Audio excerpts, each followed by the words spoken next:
All right, all right. Welcome to another edition of the New York Power Hour here on Best Damn Sports, celebrating a win over the Boston Celtics in Game 6 of the Eastern Conference playoffs.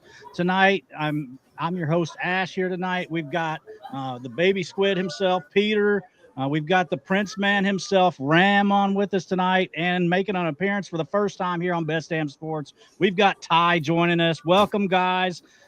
What do you think, and what are your thoughts, Ty? What was your thoughts being a longtime Knicks sufferer, and give us your take on the night? Man, 25 years in the making. I'm trying to think. It was the last time the Knicks had advanced to the Eastern Conference Finals, 2000. I was 6 years old. I mean, just thinking about that is what a special night, man. What a special night. The team, they came out prepared. I think they were pissed off at how they played in Game 5 and how some of that went down in the third quarter. I think that really fueled them for tonight. And what a special night, man! Like I'm sitting here. I don't live in New York. You guys are in New York. Like this has got to be so special for you guys too. Like this is just an incredible night. What a moment that was in the Garden. Ram, were you in America? Had you moved to the States yet? Whenever they made it in 2000? Yeah, but much like Ty, I was a younger guy, so this is one of those that I was aware of the existence from. But I essentially started watching the Knicks when they were ass. So I started watching them in like the early 2000s of my memory of like understanding basketball. So I watched a lot of really, really tail end stars and a lot of bad moves on the Knicks side for a long time. So for me, this is the big, I say, Knicks success I've seen in a very, very long time. It's absolutely stunning to be able to be down for that, because you watch teams like I did with the Knicks and the Mets, and you might think to yourself, like, oh, wow, like at the end of the day, it's going to be a while before you can see some kind of success like this. And granted, 25 it's just years, man. it's just the Eastern Conference Finals, so I know I need to temper myself a little bit, not to act like, a herb and get all excited like we won the title. I'll save the stripping on stream for when we win the title or something like that.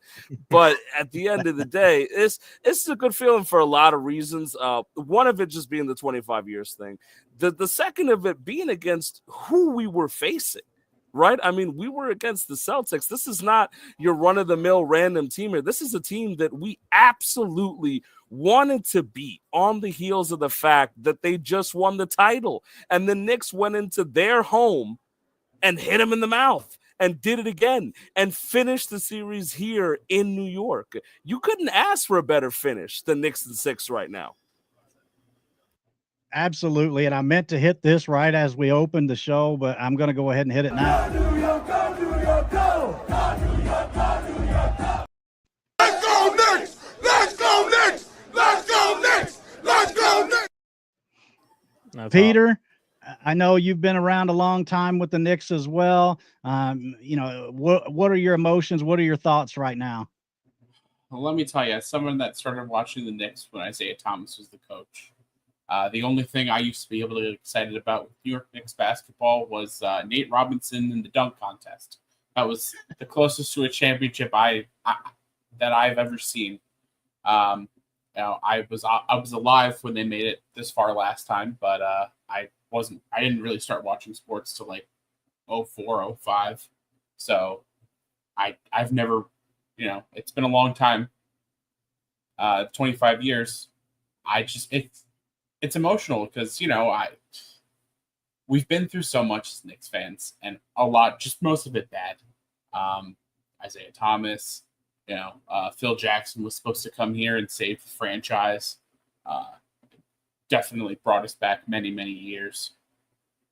But we eventually found a guy, that righted the ship, brought in a couple of Villanova kids, and job's not finished.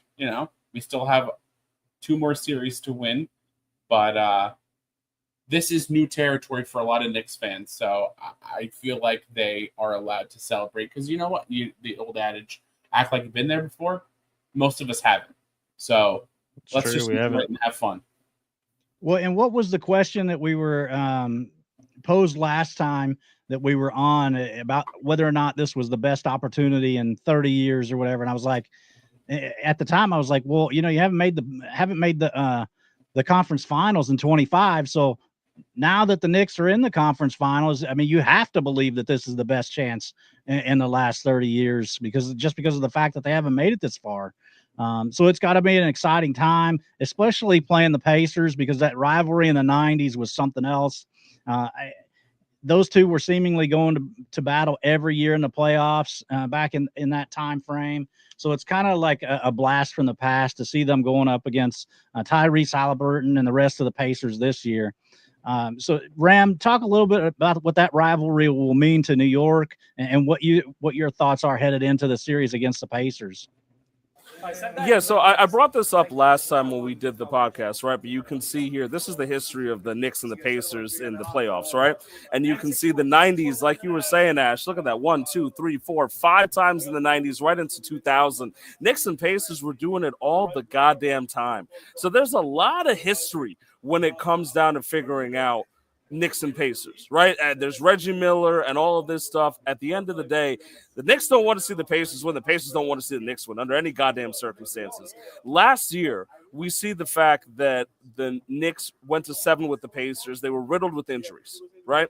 And when it comes down to it, that was a tough one for us because a lot of people thought, hey, the Knicks were really looking good finally together. We had our guys working out. They couldn't finish the Pacers in 7 due to injuries, but they took it to 7.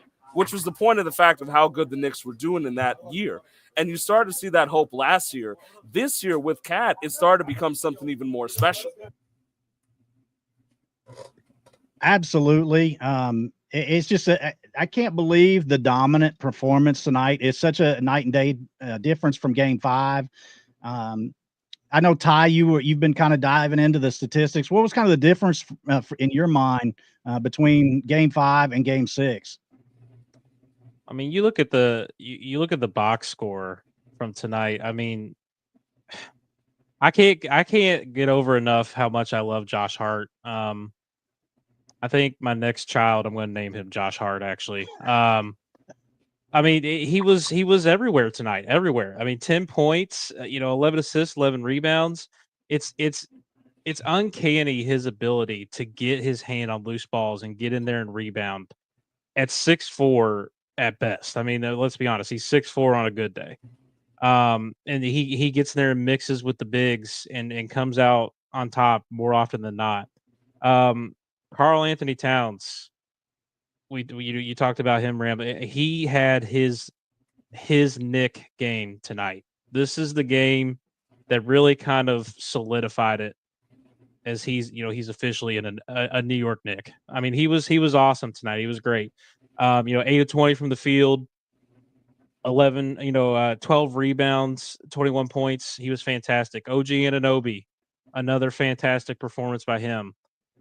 I will say this. When the Mikal Bridges trade happened, there was a lot of memeing going around. All the picks, 5 first-rounders. Nobody's laughing about that anymore because Mikal Bridges in this series was fantastic. Fantastic. His on-ball defense was incredible. He literally won them the first 2 games in Boston off incredible defensive plays. Mikal Bridges' trade is no longer memed on, and that trade was made for this team in mind. They made that trade because they wanted to get as many wing defenders that they could for the Celtics, and look how it worked out. I mean, it at the time, everybody laughed at it. Now it's a genius move. Look, I want to piggyback off that real quick Yes. because you said something real profound there, and this was correct. The Knicks built this team looking at the Celtics to try to beat them. They went ahead and they had OG on the side, and they said, we need another wing defender. We need someone else to be able to work alongside them, and they went out and targeted Bridges. Yes, there was a Nova connection. We all know that. There were jokes about that beforehand. But The Nova Knicks is true. Mhm. But they built this team looking at the Boston Celtics and saying, how do we beat the Celtics? How are we going to beat them? Are we going to have the wing defenders that are necessary? And they made that move for Bridges because they said, listen, if we can make the playoffs year in after year, those picks are going to be 26, 27. Maybe they're going to be the last pick if they can figure it out. They said, screw it. Take those 5 picks because we want an actual presence defensively. And the thing about it is that you can see the Knicks do need them to contribute on offense. We did get good contributions from Bridges and Anunoby tonight, but at the end of the day, it is the intangible stuff. And to Hart's credit too, as you mentioned, Ty, this is a team with a lot of grit and heart and spirit, and they played like that tonight. They played like a team that knew that if this went 7, they'd be in trouble. They played like a team that said, look, in 25 years, the Knicks haven't made the Eastern Conference Finals. The call was made.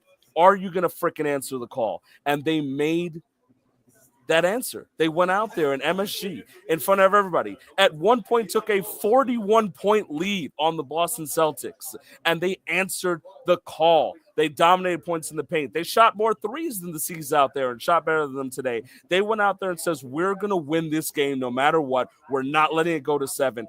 I'm proud of them because I'm so used to heartbreak. I mentioned this on the podcast on Wednesday that I went into Wednesday night not expecting the Knicks to win. And it wasn't me being a doomer. It's just if you've been watching the Knicks as long as I have, Ty, Peter, I'm sure you probably knew what I meant when I said I didn't think the Knicks were going to win in Game 5.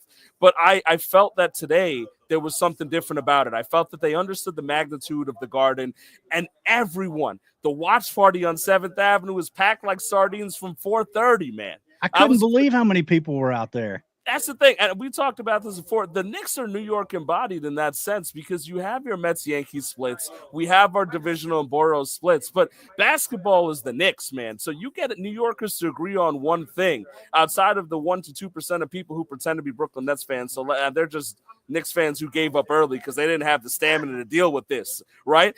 Knicks are New York, man. So this is the big deal. This is how it works. You want to unite New York?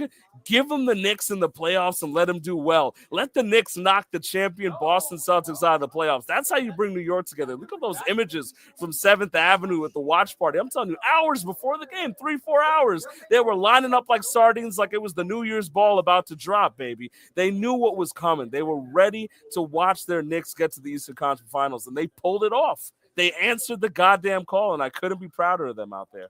You know, you're right. They packed that out hours before the game. And keep in mind, you have the Subway Series going on at the same time, and that place was still. Did anybody pay attention to the Subway Series today? Yeah, I had a split. I had a split screen for about half the time, and then eventually I got tired of it, and Knicks went full screen.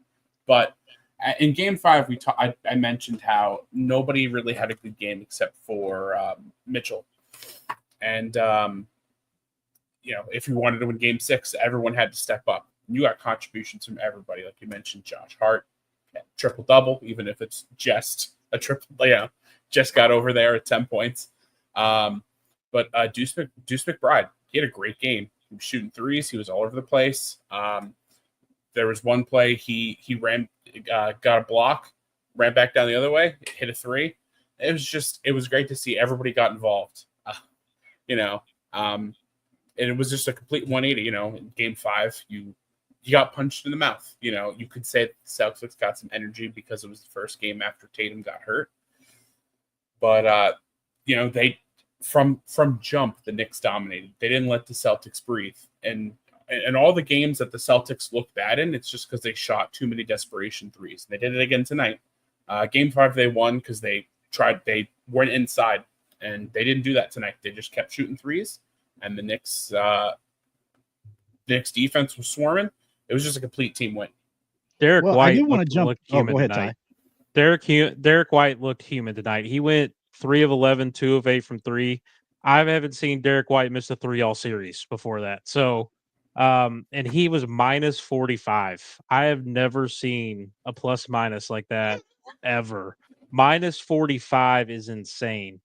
I mean, it was a combination of obviously the Knicks playing dominant and great, but Boston they didn't have it tonight. You can make whatever reason that is, you know, Tatum, you know, fatigue, maybe whatever. They just didn't have it tonight. Yeah, I want to talk about that, by the way, because you mentioned Tatum, and I want to make something real clear. And I don't know if anyone from Boston is going to be pissed off about it. The way that this series was going, the Knicks were winning the damn series. 2-1 with him. Yes, that's the thing. The Knicks 2-1 with Tatum. The Knicks went up 3-1 without Jason Tatum. And this is not me hating on Jason Tatum. I think Jason Tatum is a great basketball player. This is the point that just mathematically wins and losses prove the points. The Knicks went up 3-1 when Jason Tatum was in the series. The Knicks were winning this series even if Jason Tatum was healthy. And that's the big deal. I don't want to hear those excuses. I do not. Even when Tatum went out in that game, they were down 9. The Knicks were going to close it out.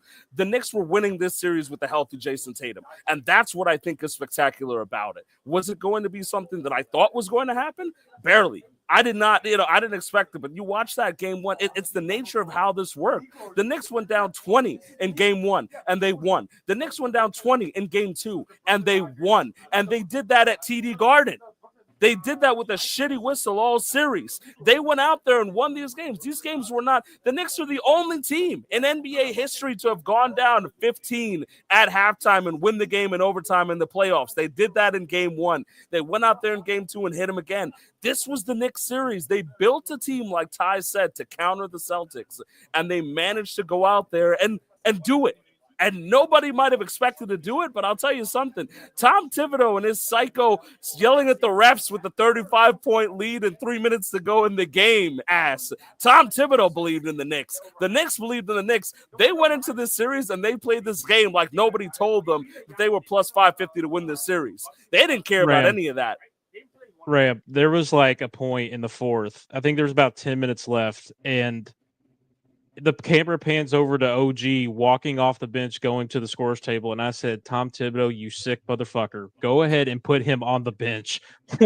We're up 41 and you're putting OG back in. I was like, Tibbs, what are we doing, man? What are we doing? But I mean, credit to Tibbs. I think he, for the most of that series, I think he outcoached Missoula. And it's weird because a lot of the defensive strategies and tactics they were using, like they were switching everything, and I was like, man, this just I don't like the switching everything, but it ended up working. And I mean, Boston had some of its worst shooting performances of the year, but you can credit that to the Knicks defense. The defense was great. Mm-hmm.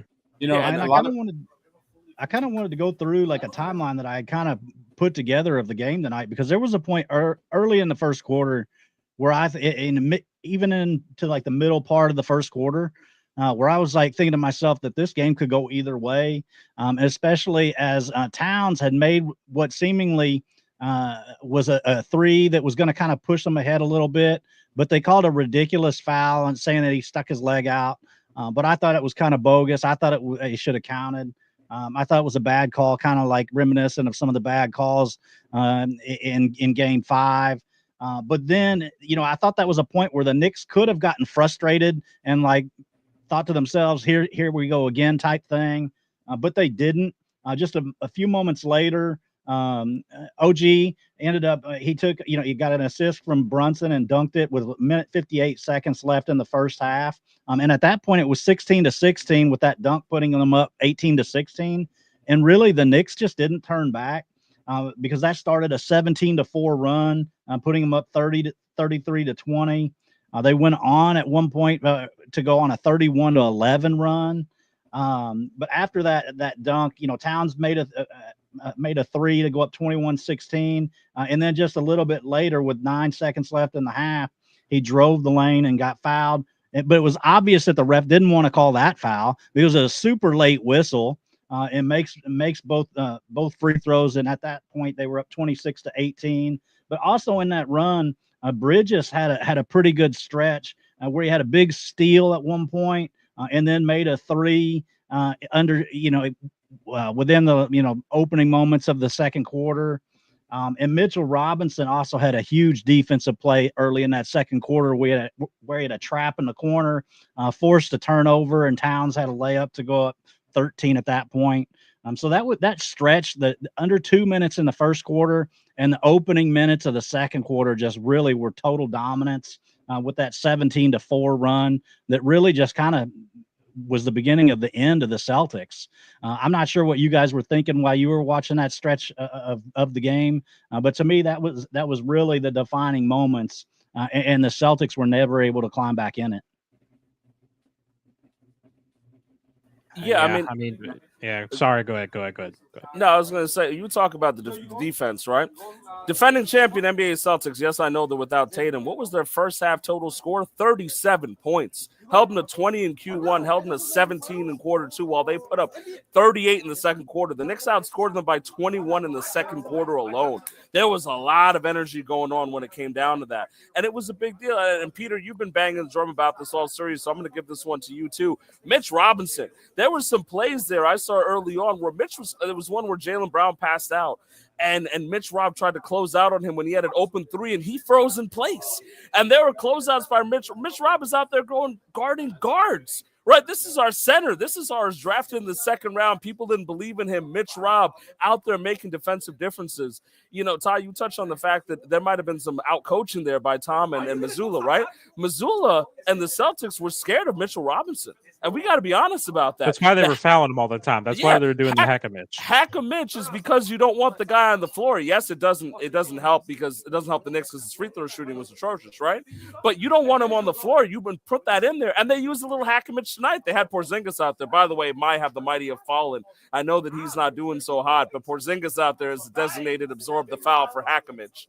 But that being said, Mitch Robinson was out there scaring the Celtics this entire series. I've had some people talk about, we wanted to trade Mitch and stuff like that. The Knicks held steady. They said, Mitch Rob is our guy. We need him if we're going to play in the playoffs. And you know what? This was part of the strategy. This was part of the vision. I got to give it to them. Mitch Rob was out there guarding everybody, making a menace of these things on the court. And he continues to be as good as he could, as advertised. Everything in terms of defense, of course, I want to talk about the wing defense. I want to talk about those guys, but I'll take your flowers, my guy. What a performance at the end.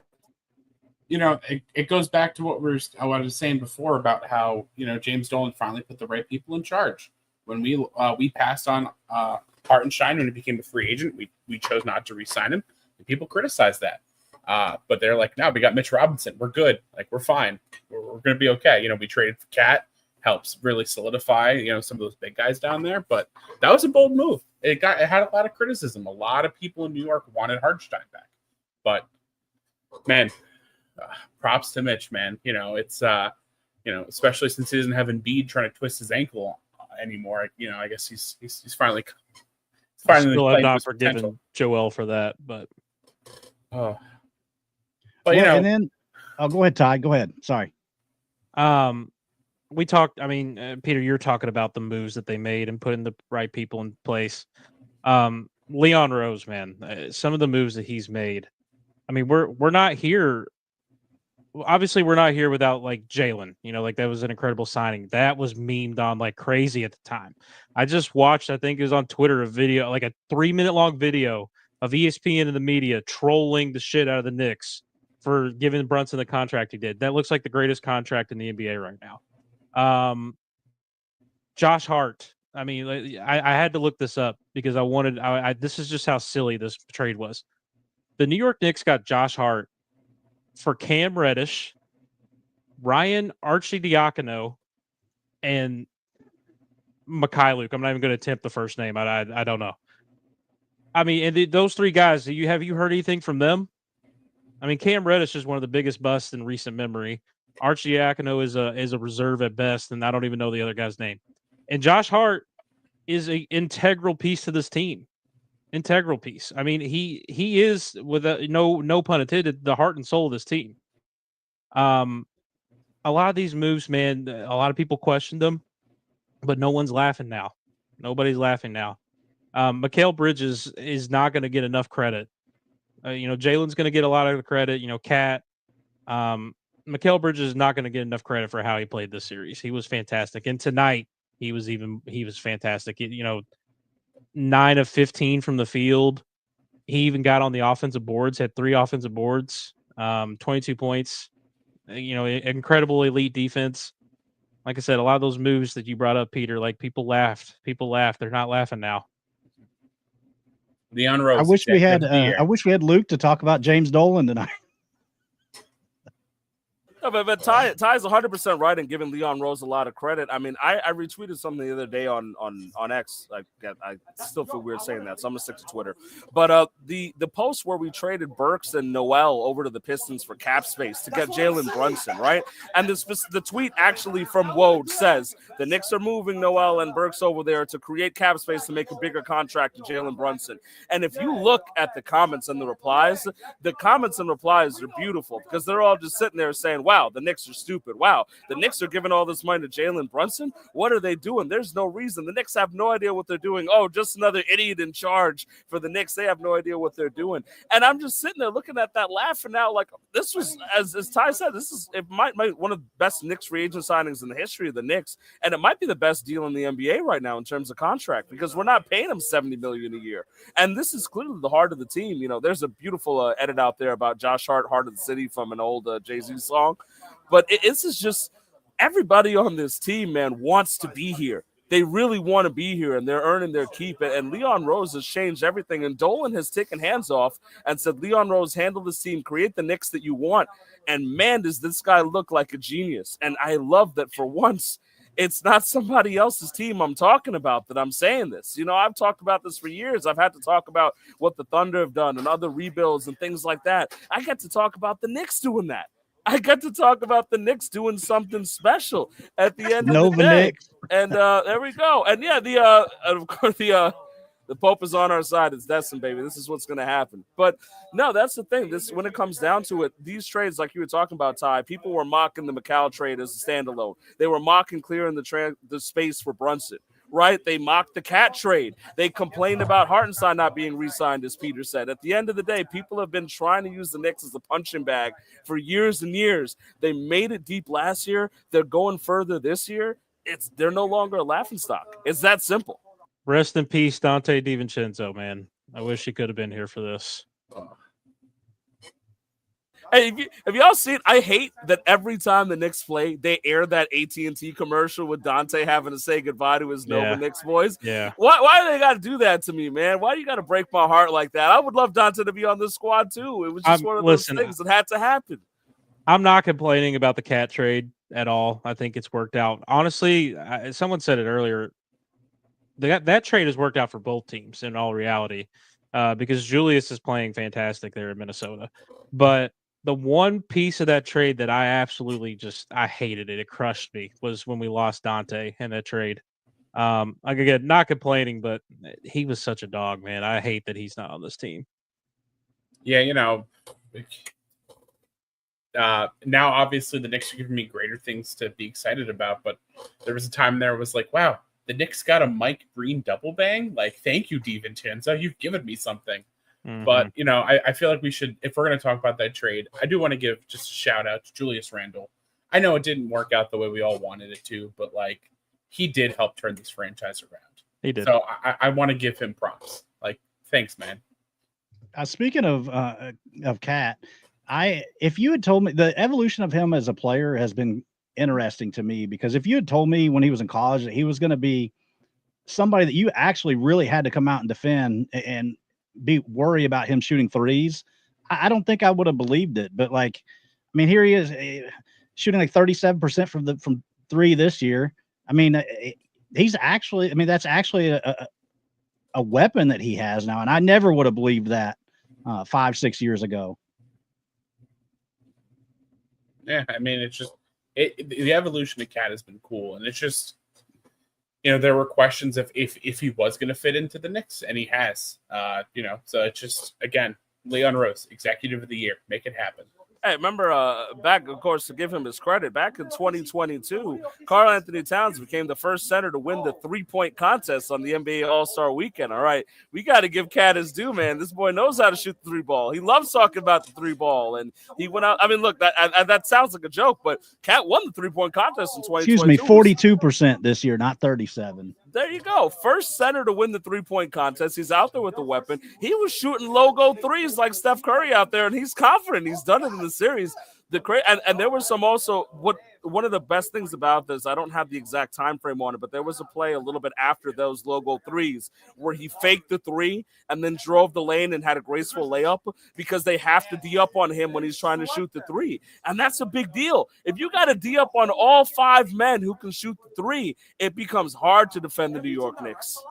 Can you name one big in the NBA that has a worse whistle than Cat? I mean, my poor guy goes to the basket and he gets assaulted damn near every time. No, and he can't buy a foul half the time. It's one with 9 sad. seconds left in the first quarter. I mean, he got drilled, and they did not want to call that. Like, I mean, that whistle was so late. People love to call Cat soft, and there's at times where I might have agreed.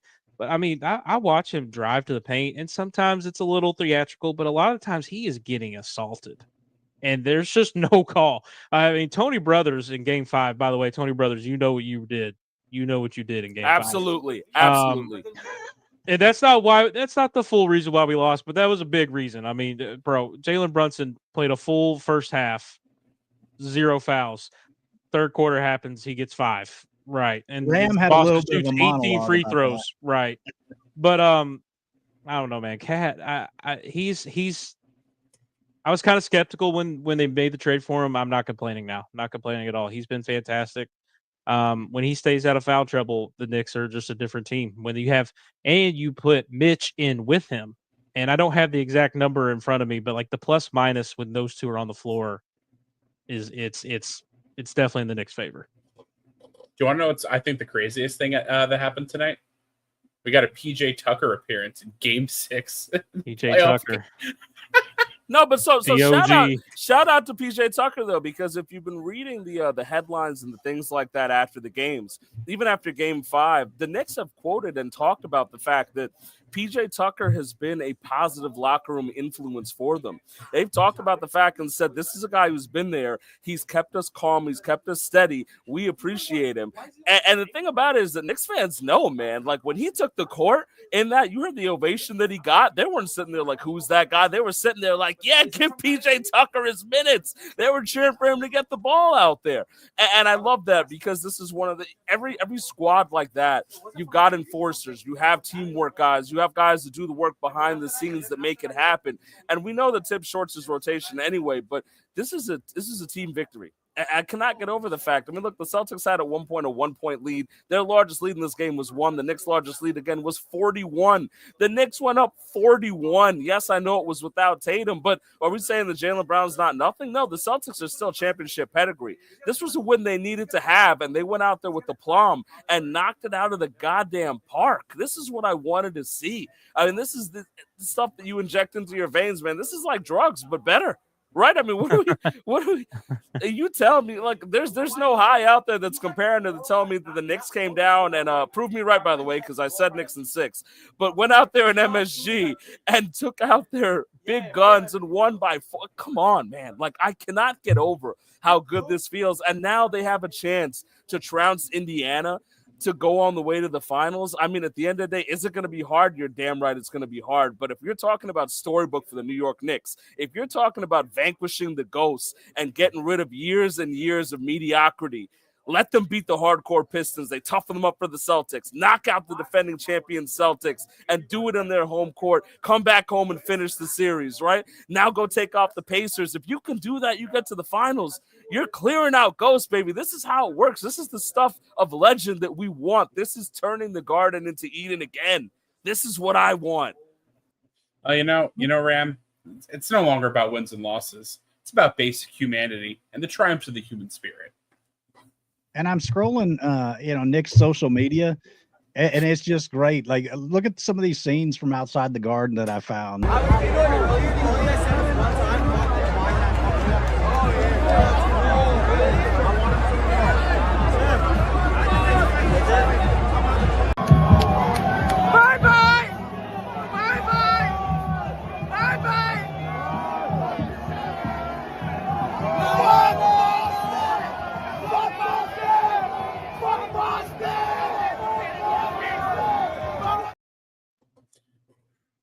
as a European soccer fan, that I feel like that's stuff you only see there. Attacking yelling at the team bus as they're leaving. There's chaos out there. Bing bong, baby. Let's go. I just wanted to jump in and thank Ty for coming tonight. I appreciate you jumping on and joining us. I know that this had to mean a lot to you. So just give us a take before you head out and let us know how you're feeling and that kind of thing. I'll let you kind of take the stage before you head out. Well, first off, thank you guys for having me. I appreciate the opportunity to come in. What you guys doing here are pretty cool. So, and talking Knicks basketball, obviously I'm all in over that. What a special night, man! Special night. That was the biggest game in the Madison Square Garden, and God knows how long. And the New York Knicks, they seized the moment. They didn't waver, and they were dominant all night long. Our captain Jalen Brunson led the way. Josh Hart, the soul of the team. Like I said, I'm going to name my next son Josh Hart. I think. I love that guy so much. Like I said, just a dominant performance, and I can't wait to look forward to the next series. It's going to be tough. Indiana, they have a juggernaut of an offense at times. And then defensively, they've become a lot better. That was kind of their Achilles heel, last year. Defensively, they're way better this year. So it's going to be a tough series. I hope and pray that everybody stays healthy. Go Knicks, man. Go Knicks. Go Knicks. All right. Thanks Ram. for having me, guys. See you later, Ty. Thank you for joining us. Ram, Ram, good kind thing, of, by the I way. guess, segue. What was that? No, so it's a good thing that he's naming his kid Josh Hart because, Ash, you don't know this, but Josh Hart had a viral tweet a couple months back, about a year ago, about how much he likes breast milk. And I think it's a really good thing that you name your kid. If you're going to name your kid after one of the Knicks, baby, you got to name it after the man who promotes breast milk. I'm just saying, that's the right move. You got to name it after Josh Hart. So I think that that's a great move by Life of Ty, our boy over there, and I'm happy to have him here. Yeah, that was fun having Ty on. He and I have done several other podcasts in the past together, so I was glad he could jump on. He's a lifelong Jets fan as well, so he'd fit right in with you guys.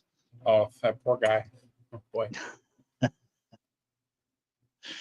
Well, I mean, just kind of thinking about the next step, what would you say, Ram, is kind of the key to beating Indiana as you move forward? I hate to, jump off the sensations that you're feeling now just about winning, but what do you think is the keys to beating Indiana as the Knicks move forward? Stay healthy. I know that sounds crazy, but I firmly believe that the Knicks would have been able to win that series last year if we weren't completely the walking wounded, and I think they could do it here. At the end of the day, the Knicks are the higher seed, so we get game 1 and game 2 here at New York to start the series. We were favored against the Pistons. Against the Seas, we had to go travel there. Those first games set the tone for the series. So, I know that we talk about this stuff a lot. I know you hear these kind of buzzwords a lot, but is game 1 a must win for the Knicks? Mathematically, no. Emotionally, it damn well is. You cannot let the Pacers, who just knocked out the number 1 seed in the Cavs, come in your house and set the tone for the series. You need to win game 1. However, hook, nook, crook, whatever the hell you do, you need to win game 1 and set the tone. And don't get away from the level of basketball you've been playing that you just got off the seas. It's real easy to think, oh, the job's finished. Peter said the job's not done, right? The job is not done. And I got to be honest, I trust Tom Thibodeau to incur that onto the boys. I trust him to be able to tell them that the job is not finished. At the end of the day, you need to make sure that you take out Indiana, because if you beat the Seas and you end up losing to Indiana, this is all going to shit. It doesn't matter. If we end up getting swept or something in the Eastern Conference Finals, it doesn't mean anything anymore. We can cheer for a couple days, but you can't let that happen where you go in there and Indiana gets bragging rights again. This is not supposed to be that way. So you have to win game 1. You have to set the tone and realize that you're winning right now playing basketball with Tibbs' way. You got to stick to it. You got to stick to it. Be physical as you were with the Pistons series. Step up and just play ball, man. Like, as much I could do analytics and things like that, but at the end of the day, I think this is a really emotional thing. There's a lot of emotions that go into the Knicks Pacers facing each other in the ECF. You don't want to get too lost in that. You want to use it to motivate you, not to get lost in it, and not to let the high off the Celtics carry you into a letdown in game one. If you come out there playing like ass in game one and you look lazy and lethargic because you were partying too much, everyone's going to damn well see it, and it's going to set the tone for the series. So for me, the key to winning, win game one at home, set your tone. I always talk about that, and I think it's one thing I'm going to harp on over and over. Win game one, and then we'll talk, and we'll see what style of basketball needs to be played to win the series. Yeah, I mean, that sounds about right to me. I appreciate you kind of breaking that down. I think that they could split and be okay, but obviously having home court, you'd like them to take care of business in that first game. Before you go back to Indiana, because that's going to be a really interesting series. Don't want to spend too much time looking ahead because tonight was such a euphoric night. I know that the other day you guys kind of railed on Portnoy a little bit for some of his stuff. I don't know if you happened to see his little video that he put out tonight. Just kind of he looks so somber. Here, I'll just go ahead and play it so you guys then we can talk about it here. All right. It's like 3 minutes left in the third. We're down like 90. I don't think we're coming back. I'm not a spin zone guy. I'm a man of honor, integrity. So, hand up. You beat us. The Knicks beat us. I tip my cap. Knicks fans haven't won fucking dick in 1,000 years.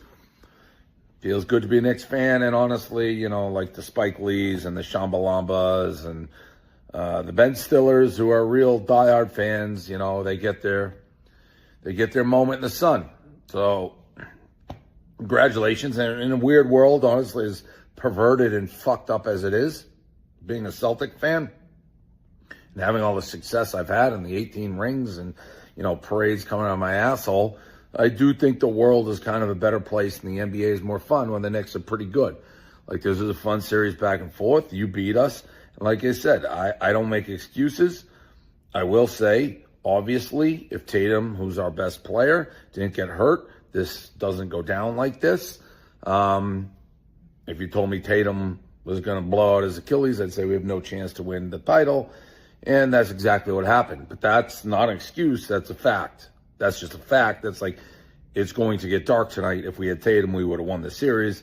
If you told me we didn't have Tatum, we wouldn't lose. And there's bigger things than sports, like, life and death. So, but injuries are part of the game. And the Knicks took advantage of it. Looked like I had a little lice there on my sweatshirt. Maybe I did, maybe I didn't. Bing bong, bing bong. Congratulations, Jerry O'Connell. Bing bong. And the Knicks, they could beat anybody. Brunson's a great player. They're a great team. So, not as good as us with Tatum, but they're a great team. So, bing bong, bing bong. Congratulations to the Knicks. Bing bong, bing bong, bing bong. Bing bong. What a bitch. Peter, you go, Peter, because if I start, I'm going to go on for a minute. So, you go first before I drown you out. Nobody gave a solid shit when the Knicks last year were all hurt. Nobody cared. Everyone just made fun of us. And you heard the same old shit. Tibbs, he just runs his players down to the ground, and this is just what Tibbs does. He plays his guys too much. Nobody cared. I don't understand. Like, Ram, correct me if I'm wrong. What was it after the first two games? Who had the lead? What was the score? Let me check. 2-0. 2-0 Knicks. 2-0 Knicks. And Jason Tatum's Achilles was perfectly normal and attached. Right? Let me check. Yes, healthy Celtics team, actually. Yes, no Tatum lost then. Yeah. Okay. But suddenly, all of a sudden, the only reason why the Celtics lost is because and Tatum, obviously, best player. He's right. Best player on their team. Great player. One of the best players in the NBA. I won't be that delusional. But he just refuses to give the Knicks any credit. And you know what? That's okay. Let them keep doubting us. Let them all keep doubting us. We have superstars on the Knicks. We have Jalen Brunson, and we have a bunch of guys that are great grinders. Josh Hart, he's the heart and soul. He's the engine. Another soccer reference. He's very much the Gennaro Gattuso of the New York Knicks. Anyone that pays attention to Italian soccer will understand that reference. But Just let them keep doubting us. They've been doubting us forever. It's okay. And you know what? I'm so excited we get to play the Pacers because, we can talk about their rivalry in the 90s. I wasn't watching it. I saw it last year. I saw when Halliburton was dancing all over the floor with Josh Hart was our starting center.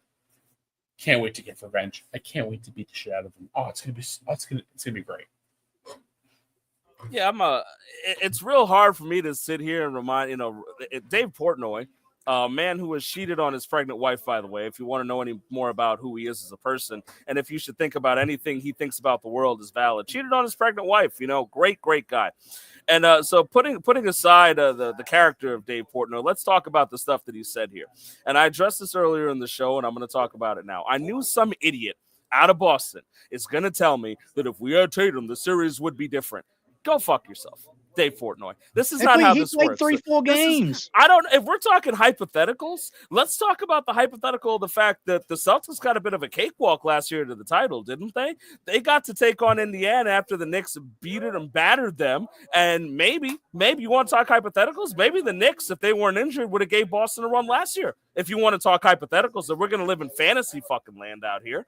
But at the end of the day, what are we talking about? The math is in front of you. You were down 3-1 with Jason Tatum. You were going to lose the series.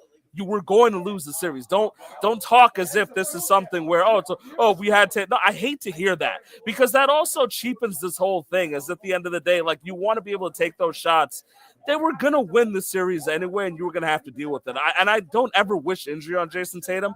God, I wish his Achilles didn't tear because I would love to see Dave Portnoy have to say something about the fact the Knicks win this series like this 4-2 at the end of the day when Jason Tatum was healthy. It would have been an absolute joke to hear him talk about what is he going to complain about. You have nothing. At the end of the day, the Knicks won the series. It's okay. You can only play who's in front of you. Last year, when the Knicks were the walking wounded, like Peter said, Dave Portnoy was laughing and dancing on their graves. Oh, too bad. The Knicks suck. Everything like that. Mr. talking about his 18 rings. The Celtics had rings when segregation was still a thing, for fuck's sake. Stop talking to me about your goddamn rings. Stop talking to me about if you have something special over there in Boston. The Celtics lost to the Knicks. If they had Tatum, they would have lost anyway. Just deal with it. Just deal with it. That's how it works. The wins and losses proven in basketball. We can live in fantasy land all we want. We can talk our stupid backhanded shit like Portnoy does all he wants. At the end of the day, the Knicks were going up 3-1 with a healthy Jason Tatum, and that's how it works. They were going to win this series, and they did win this series. There's no ifs, ands, and buts. What's in front? The Knicks are advancing. The defending champions are going home, going to Cancun, and they're going to have a nice time in Cancun while the Knicks go to war with the Pacers and redeem themselves from last year. Hey, Ram, do you think Dave Portnoy and Jason Worth hang out?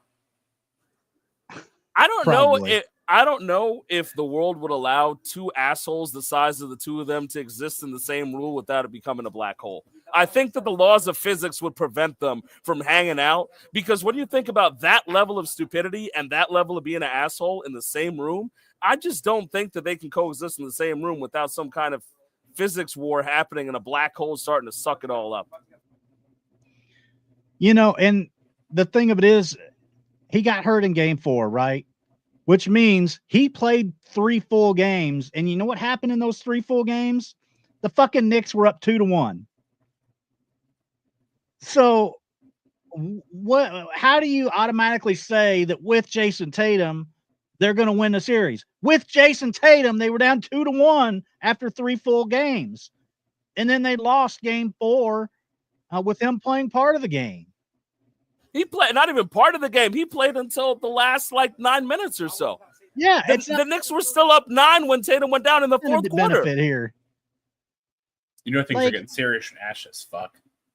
I mean, it's just a bullshit response to say that the only reason the Knicks won is because of Jason Tatum. He played 3 full games and the majority of the 4th game. So if you're only counting the full games, the Knicks still won 2-1. The math doesn't lie. I mean, and this isn't even Steiner math. Come on. No, but that's what I mean. It's not Steiner math. This is just legitimate. We've gotten to a point where I know that, and we're in the business of creating social media, right? We have a fucking podcast, so I understand that. There is something to be gained off clicks, right? And clickbait material and those type of things. I know that some people will sit here and put takes out there just to get reactions, especially on something like Twitter, which rewards you for engagement, whether or not it's all hate or not, right? But at the end of the day, why are we in a world where NBA pundits and these people can go out there and make noise as if their numbers in front of them don't prove them wrong? Everybody picked the Celtics to win this series. The Celtics didn't win this series. You got to sit there and own up to it. And not that backhanded Dave Portnoy shit, oh, I'm suffering from success with my 18 rings that happened before the Civil Rights Act. No, not that kind of thing. We're talking about the Knicks were up 3-1 before Tatum. Math. The idea that the Knicks went down 20 in 2 games in TD Garden with a healthy squad of Tatum and Brown and got hit in the goddamn mouth and lost the games with the Knicks having a shitty whistle all series. This was not something that this is not something that was going to change if he played around for a game. And they still won game 5 in Boston, which you could have given to them. Say, okay, we have Tatum, we go back to Boston. They could have won that game too. I think it would have been Knicks in 6 with the healthy Jason Tatum. That's how it works. This is how math works. This is not complicated. Absolutely. It's just frustrating to hear.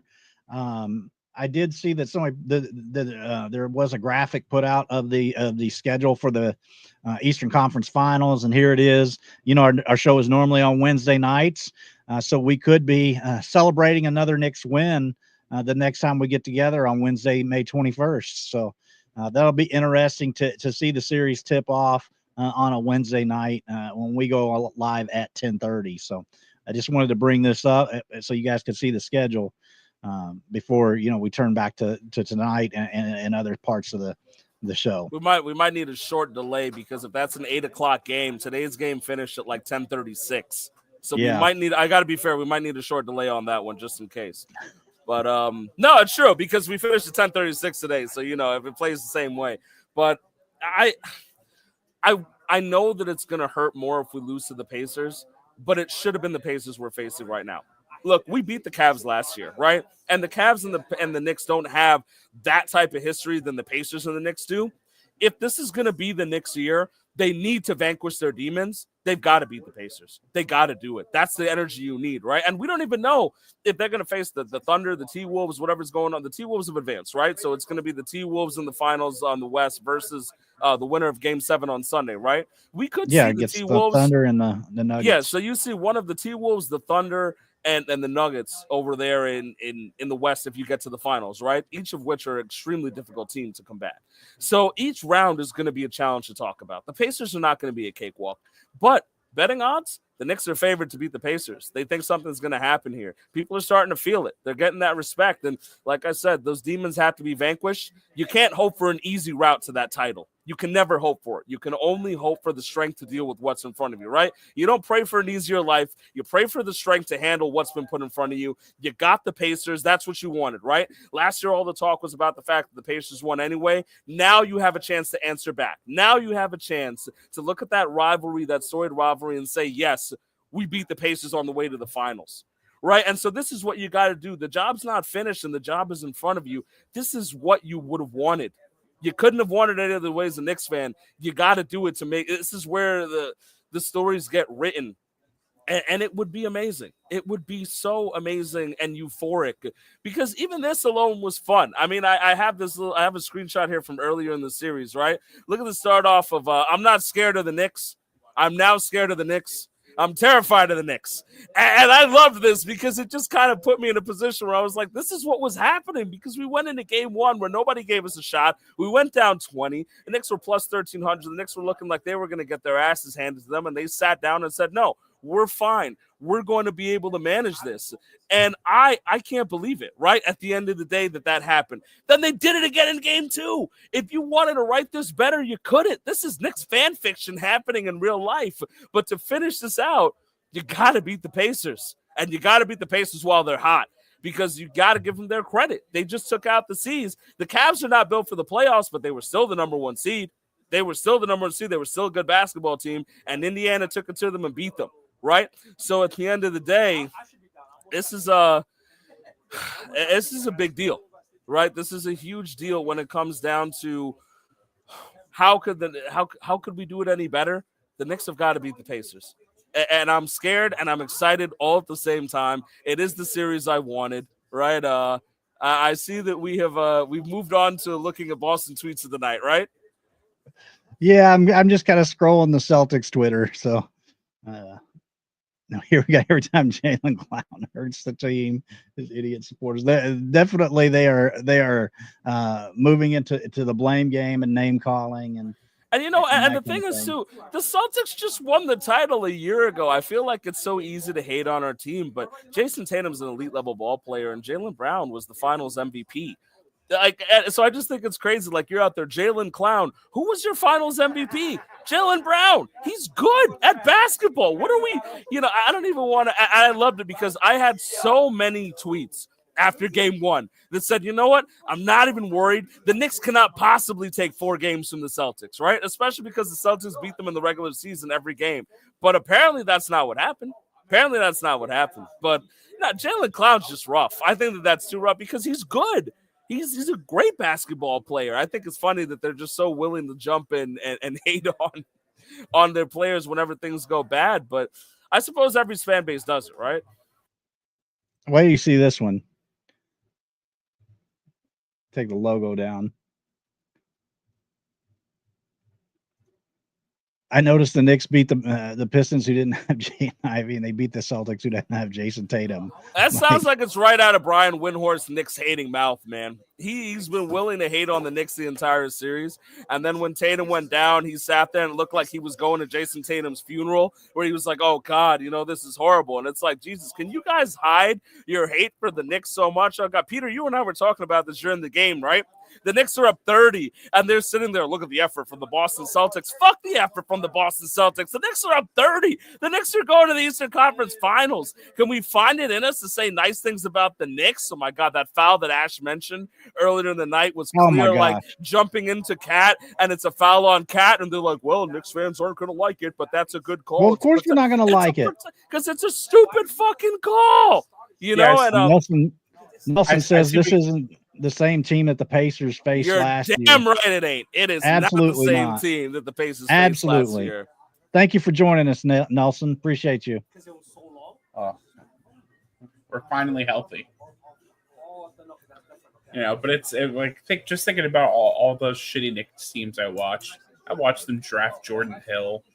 I wasted an entire summer trying to trick myself that LeBron James. I watched Luke Cornett on the Knicks. Luke Cornett made his debut with the New York Knicks. I've watched Alexi Shved. I've sat there in Need for Shved. I've watched Pablo Prigioni, and that's my boy out there. Channing Frye and double David Lee, who went on to win with the Warriors. I've watched Ronaldo Balkman. I've watched the Knicks be bad for a long time. That's why this is euphoric for me, and I'm not backing down. But look, is it going to hurt if we lose in the ECF? Absolutely, but I haven't seen the ECF in 25 years. I don't want to act like I've been there before. I want to enjoy this. No. Here we go. I will not be here to watch a Brown-led Knicks or Celtics team next season. Sorry, I'm just trolling the Celtics Twitter here. No, I'm telling you, they were so happy to think that the Knicks had a fluke win on game, and we had so much. I don't know if you saw, Ash. Paul Pierce was talking about the fact after game 1, he turned around and said, "Oh, the Knicks won't win another game. If the Knicks win the next game, I'll turn around and I'll walk to work in like my in my nightie and stuff like that." Paul Pierce said, "I'll walk to work because the Knicks won't win another game in this series," right? Off season might be so busy that Brad might even trade fans. And the thing is that I think it's easy to overreact in the moment, and I think that's kind of the nature of Twitter, right? To sit there and like journal out your thoughts.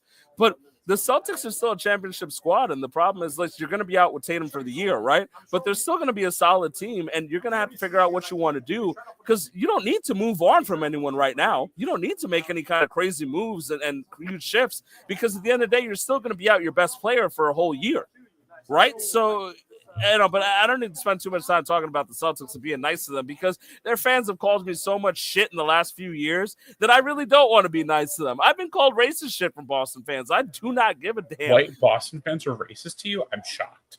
Shocked. Absolutely shocked. You know, these guys are sitting there, don't even know what country I'm from, talking shit about me. And you know what? That's good. The Knicks went in their house and beat them, came back to MSG and got a standing ovation. 7th Avenue is crazy. People are getting injured. I'm looking forward to those hospitalization numbers. And I will tell you, I will tell you something, man. If the Knicks are making to the finals at all those watch parties, people are going to die.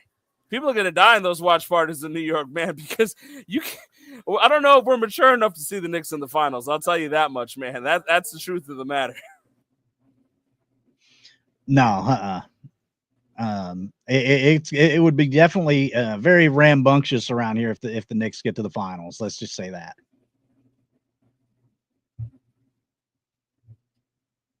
Peter, what's your mindset going into the Eastern Conference Finals? I mean, just kind of keep doing what you've been doing. Like, you haven't been getting too crazy shooting threes. It's been a lot of interior. It's been working. Just keep doing that, man. You know, obviously we got Brunson, who's probably the best closer right now in the NBA, but you know, it's very much a team effort. It's like, if it ain't broke, don't fix it, man. Just keep doing it. You know, we got to. I don't see any reason why we're not going to keep getting contributions from guys like Deuce McBride and you know, OG. You know, as long as that who's that Sports Illustrated model that goes to the games and he goes off, just keep giving her tickets and we'll be fine. I forget her name. Whatever. Every time she goes to a game, he has like 30 points, I think. I did want to. You talked about the fact that the interior, right? So I mentioned this earlier tonight, but when you look at the Knicks win tonight, they outscored them points in the paint, 48-34, right? And in game one, outscored them 36-34. And the 91-90, they were tied at 42 each. So at the end of the day, points in the paint is a key thing for the Knicks. They are not a Celtics as three-point shooting team. They are a team that needs to get to the line. They need to play their version of basketball. Indiana runs a really good pace, and that's why it's not a Pacers joke. It is about the pace of ball that they play, and that's what I talked about when I said stay healthy. You know, knock on wood or whatever I need. I think if the Knicks stay healthy, they win this series. But at the end of the day, it's going to be harder because the Pistons series was extremely physical. The Celtics series was not as physical, but there was a lot of run and gun, and you need to stay up on your man and defend those threes. They did that, right? So now they're going to have to match the pace. It may not be as physical as Detroit, but they have to keep on that pace. I will say, this is going to sound crazy, but if anyone's conditioned to go 48 minutes or something like that, it's the Tom Thibodeau-led New York Knicks, whose starters do not get a rest. So, but that's also the fear of injury. So I really hope that they stay healthy in this series because I believe firmly in my heart that if they stay healthy, this is a series that is winnable for the New York Knicks. Talking pretty big for a team that hasn't been in the Eastern Conference Finals for 25 years and hasn't won a chip in 52. This is the kind of stuff that I get annoyed by because, like, you just lost, and this is going to be your reaction. Like, it's like it's the standard, and Peter can talk about this all day with me, right? It's that standard Yankees fan thing that we dealt with for years, right? Every time something happens to the Yankees, they'll turn around and they'll say, well, the rings, my rings, my rings. And it's the same thing. There were colored people that couldn't play baseball when you won rings. Shut up.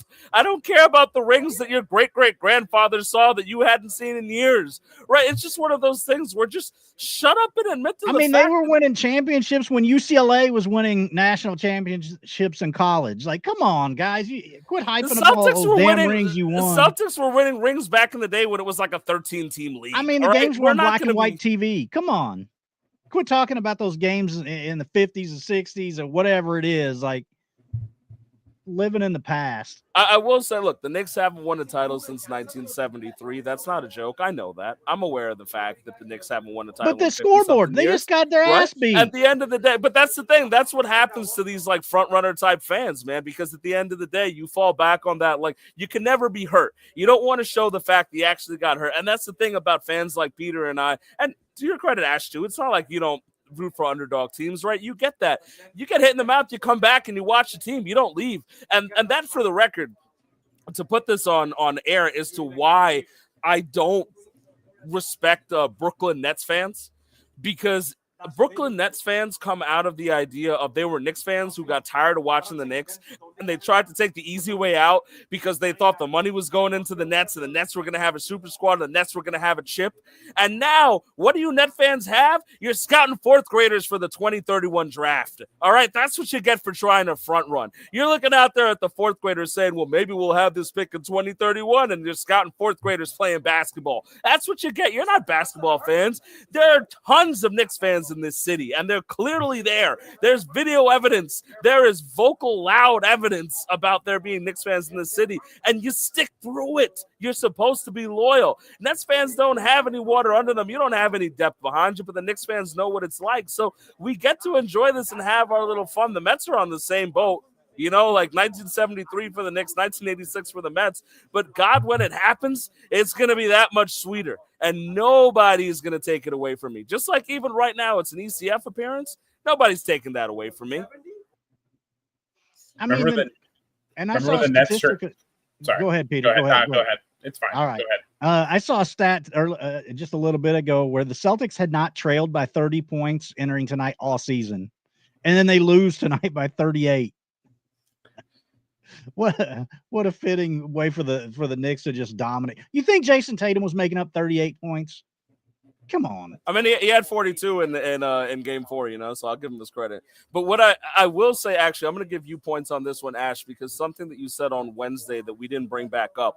You talked about the phenomenon of a team losing their guy, losing their star, and rallying behind themselves for one more game. But what happens? At some point, that steam in the engine runs out. And you are 100% right. If you want to talk about something that you were 100% right about, the credit should be given to you in that analysis, because we've seen it happen in a lot of different sports. And that's exactly what happened here. They rallied together. Tatum gave him a speech. They had a team meeting. Game 5 in Boston, they found a way to win, and they won definitively. With the home crowd. Right? They knew what they had to do, and they took care of business. But what happened when they came back to New York? The steam ran out. That magic went away. It just couldn't be there because you're at the end of the day, you were down your best player.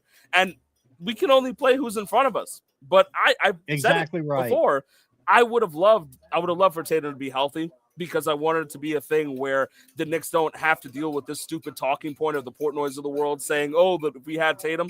No, but in my heart and in anyone's heart who really watches basketball as an unbiased fan, you know that the Knicks were winning this series even if Jason Tatum was healthy, which is a crazy thing to say considering this is the Celtics squad that just won a chip. Right.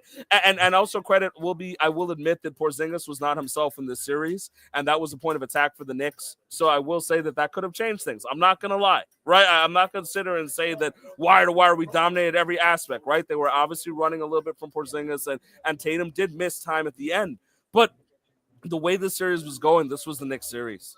This was the Knicks series, and they went out there and they took it. And biggest game that Madison Square Garden has seen for the Knicks in 25 years, and they answered the call, and they did what they needed to do. Absolutely, and I cannot wait till Wednesday night. The Garden is going to be just lit as fuck. It is going to be out. I mean, it's going to be out of control what that crowd is like when that ball tips off against the Pacers. I cannot wait to see it. Luke says Knicks in 4. Let's go. I'm not sure about that. Let's go. But we had some Knicks royalty. We had some sports royalty at the game today. I mean, I saw Matt Harvey was at the game on behalf of the Mets from before, right? But no, Peter's laughing. But everyone showed out, man. Michael Strahan was there with Russell Wilson. Ben Stiller was there to shout out Peter's headline, right? Lenny Kravitz got out of his home and never leaves to sit there with Tracy Morgan to watch a basketball game. I'm telling you, man, Timothy Chalamet's trying to be the new Spike Lee. The Knicks are bringing people out in droves. And at the end of the day, look, this was the most expensive Knicks game that has ever occurred, to my understanding. I heard that. Let's see. I love my team, but I turned that game off at the half. There was zero effort on both sides of the court. The team didn't come to play. Fans pretty much wasted their time watching that embarrassment. The fans are ready, but the players weren't. Listen, the players are dealing with the fact they lost Jason Tatum. I think that's a cop-out. At the end of the day, you had Celtics fans running to the rafters, and especially guys like Portnoy. I think Portnoy even posted today that the Celtics were still winning the series. So don't back down from that bullshit. Don't talk about the fact that after the Celtics won Game 5 that you weren't sitting there, the Knicks are going to choke. The Knicks are going to choke, right? No, talk your shit and back it up and deal with what you had to say, right? At the end of the day, the Knicks won this game. The series is over, right? So it's okay to say you were wrong.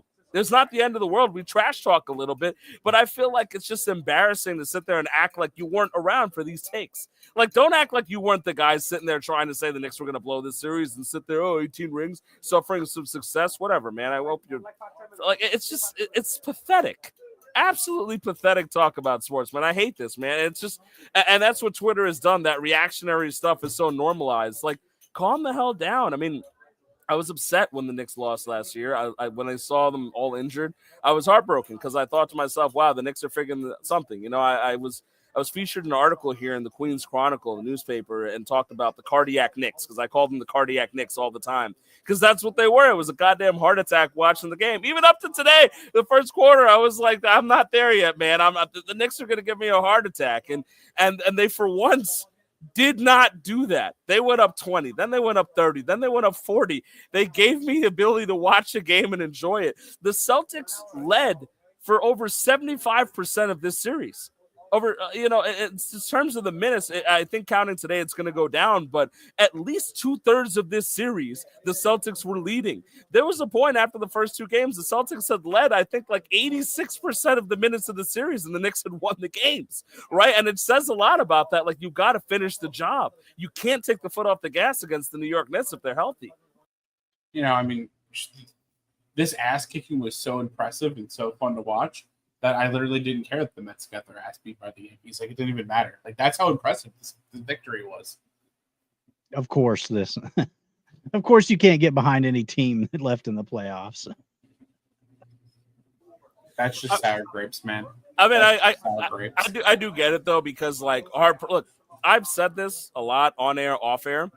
I like a lot of the guys who play for the Celtics. I'd be willing to talk about how much I like them a lot more if they weren't Celtics. Look, I respect Jason Tatum. I respect Jason Brown. I love that Derek White's got a hard-nosed style of ball. I think they play great basketball. But they're Celtics. I can't sit there and like them. So if the Knicks get eliminated by the Celtics, I'm not going to sit there and root for the C's, and I'm definitely not going to sit there and root for the Pacers, right? So I will say I get that feeling. I do get that feeling. Like, sometimes you can't hate watch. Sometimes you got to simmer and deal with it, and I felt it with the Mets. So that one, Boston fan, I'm going to give it to you. I understand the feeling. I don't expect you to root for the Knicks.